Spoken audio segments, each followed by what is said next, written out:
fast fast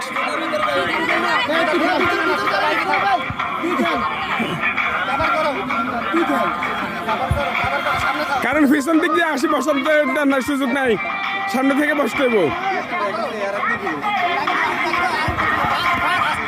fast fast good তাড়াতাড়ি good তাড়াতাড়ি পিছনের দিকে ফিরে আসে সুযোগ নাই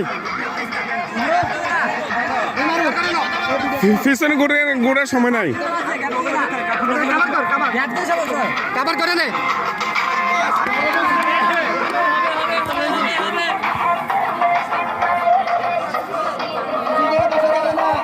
পিছন থেকে বসা যাবে না সামনে দিকে বসতে হবে